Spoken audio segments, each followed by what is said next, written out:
I get to meet you here at the Red Cliff Legion. I was interviewing you, and what a surprise it was to know that you were there when the war ended. I'd never met anyone that helped liberate Holland. What prompted you to volunteer?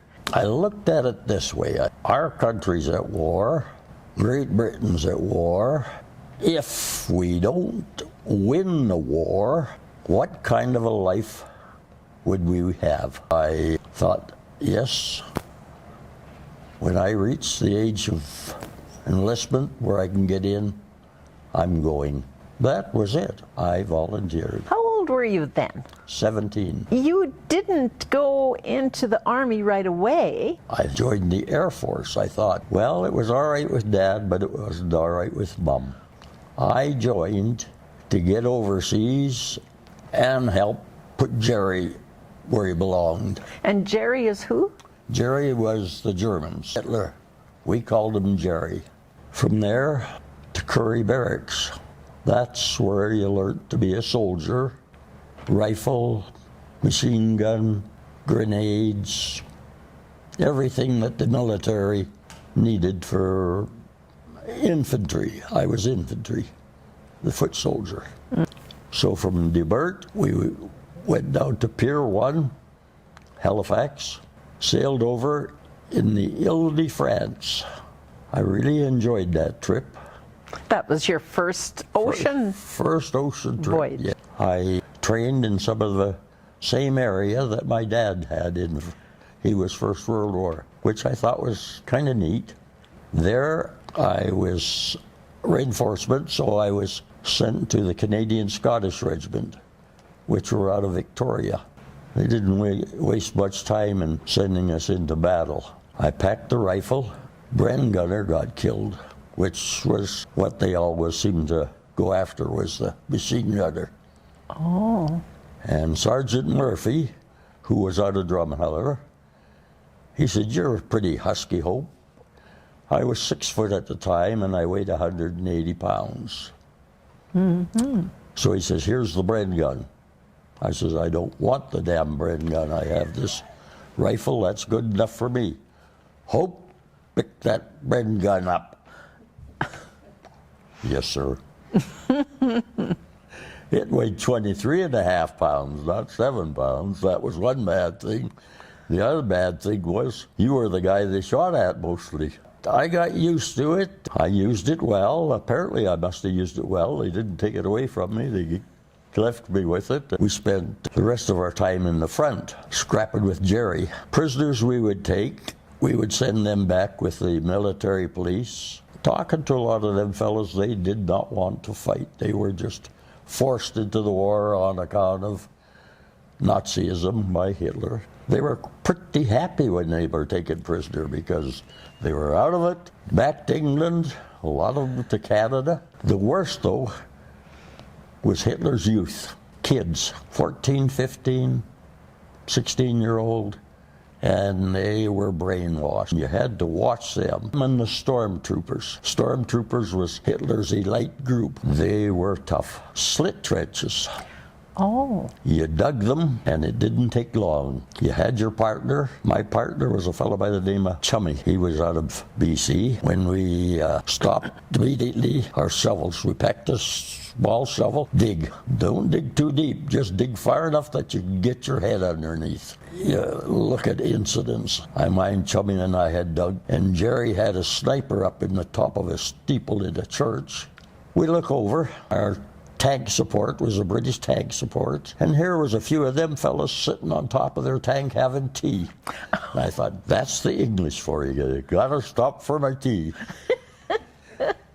Anyway, I said to Chummy, "Look at them goofy buggers." I said, "There's a sniper up in that steeple there, and them guys are in that on the top of their tanks." I don't remember seeing any of them get hit. You would see drones and drones and drones of aircraft going overhead, up to 1,000. It would be just steady. We were down there, "Give 'em hell, give 'em hell."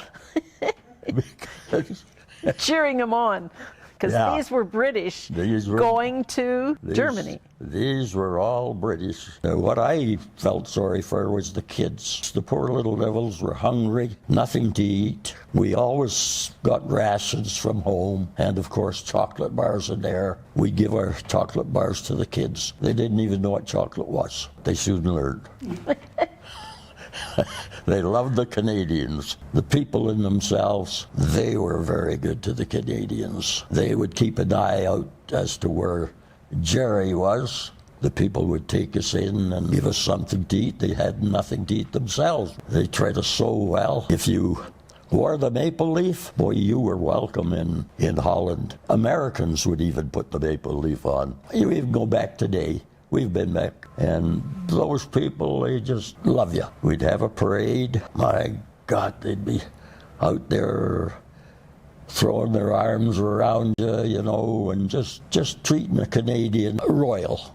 The Canadians were very instrumental in liberating Holland, and Holland was thankful. Anybody that wants to go there, if they're Canadian, to this day are welcomed with the Correct. same open arms. And that's a time when you're proud to be Canadian. Very much so. When war ended on the 5th of April, 1945, a dispatch rider came up. "It's over, boys, it's over." Poor buggery shell-shocked. That was the way we looked at it, Yeah, you know. yeah. We never fired a shot after that. Sent us into the occupation force of Germany, down to a place called Osnabrück. I said, "Smitty, I don't want to go back into the ranks. Just what could I do around here? Because they won't send me back home.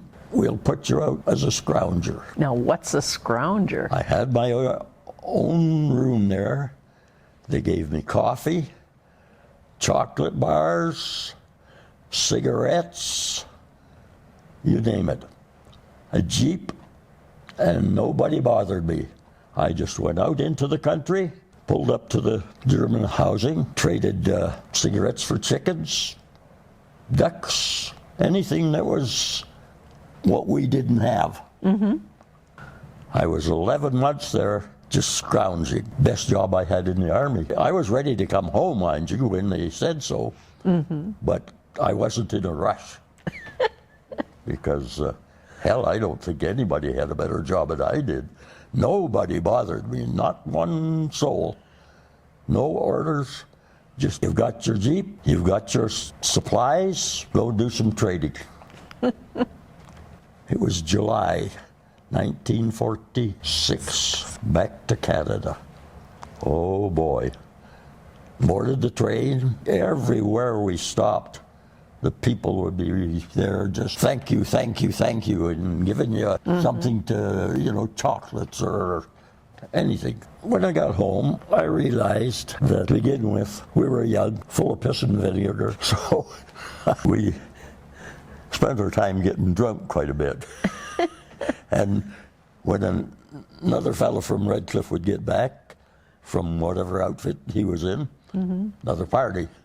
So that happened for quite a while, and then finally we woke up and we said, what? There's more to life than this. We had joined the Legion, of course. I took a great part in it after I sobered up, so to speak. So I decided that no more of this foolishness. The town of Red Cliff needs some help. That's what the Legion is all about. So I, with other boys, we went to the cemetery, cleaned it all up. We bought some benches and put them on different sides of the street of Broadway and Red Cliff. And anything that we could do to help the town, we would do it. And the Legion still does that. Became president, which I held that position for 10 years. I have enjoyed hearing your story so thank you. much. Not often does someone have the privilege of talking to someone who has done so much for Holland and done so much to have Canadians be proud of who we are and what we've done. So thank you. Our veteran, George Hope. We honor Mr. Hope, who 70 years ago in such did his part to liberate the repression of the Dutch. Germans admitted full defeat in the Second World War heat, and for his sacrifice, we're here to thank him very much. He volunteered to serve when just a boy of 17. His trainings with the army, serve his country, he is keen. It's the Scottish regiment that the Canadians represent, but in Holland, what he came across was totally unforeseen. The battle was in trenches, German bullets overhead.